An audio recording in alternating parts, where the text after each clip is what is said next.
വചനം 91 വാക്കർത്ഥം.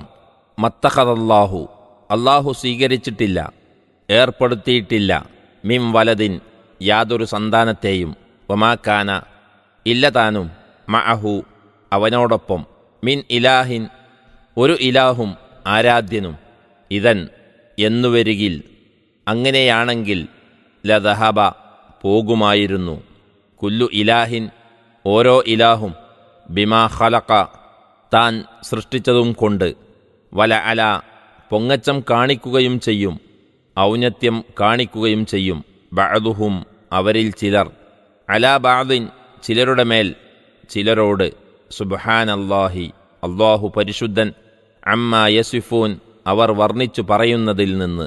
മത്തഖദല്ലാഹു മിൻ വലദിൻ വമാ കാന മഅഹു മിൻ ഇലാഹ് ഇദൻ ലദഹബ കുല്ലു ഇലാഹിൻ ബിമാ ഖലഖ വലഅലാ ബഅദുഹും അലാ ബഅദ് സുബ്ഹാനല്ലാഹി അമ്മാ യസിഫൂൻ.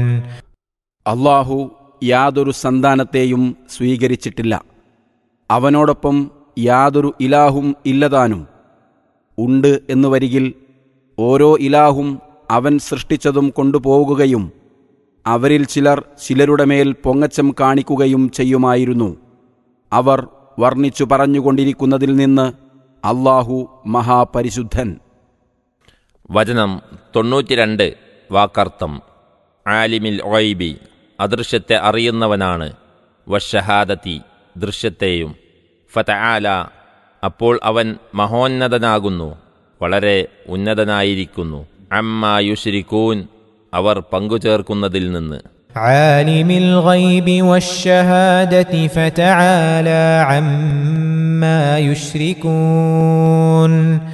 അദൃശ്യത്തെയും ദൃശ്യത്തെയും അറിയുന്നവനാണ് അവൻ, അപ്പോൾ അവർ പങ്കുചേർക്കുന്നതിൽ നിന്നും അവൻ മഹോന്നതനാകുന്നു. 91, 92 വചനങ്ങളുടെ വിശദീകരണം. അള്ളാഹുവിന് സമന്മാരെ കൽപ്പിക്കുക, സന്താനങ്ങളെ കൽപ്പിക്കുക എന്നീ 2 തരം ശിർക്കിനെയും ഖണ്ഡിക്കുകയാണ് ഈ വചനങ്ങൾ ചെയ്യുന്നത്. അവൻ മക്കളെ സ്വീകരിച്ചിട്ടുമില്ല, അവനോടൊപ്പം വേറെ ഇലാഹുമില്ല, അവനല്ലാതെ മറ്റൊരു ഇലാഹു ഉണ്ടായിരിക്കുവാൻ നിവൃത്തിയുമില്ല. കാരണം അവനെ കൂടാതെ മറ്റു വല്ല ഇലാഹും ഉണ്ടാകുന്ന പക്ഷം അവർ തമ്മിൽ അധികാര വടംവലിയും അവകാശ തർക്കവും അനിവാര്യമാണ്. ഇതൊന്നും കൂടാതെ ലോകമൊട്ടുക്കും ഒരേ വ്യവസ്ഥയിൻ കീഴിൽ നിലകൊള്ളുന്നത് ആർക്കും കാണാവുന്നതാണല്ലോ. പരമകാരുണികനായുള്ളവന്റെ സൃഷ്ടിയിൽ യാതൊരു ഏറ്റപ്പറ്റും നീ കാണുന്നതല്ല. മാ തറാ ഫി ഖൽഖി റഹ്മാനി മിൻ തഫാവുത്ത്. 67 അധ്യായം വചനം 3. അല്ലാഹു ആണെങ്കിൽ എല്ലാ രഹസ്യപരസ്യങ്ങളും ദൃശ്യാദൃശ്യങ്ങളും അറിയുന്നവനാണ്. എന്നിരിക്കെ അവന്റെ അറിവിൽപ്പെടാത്ത ഒരു ഇലാഹ് ഉണ്ടായിരിക്കാമെന്ന് സങ്കൽപ്പിക്കുക പോലും സാധ്യമല്ല തന്നെ.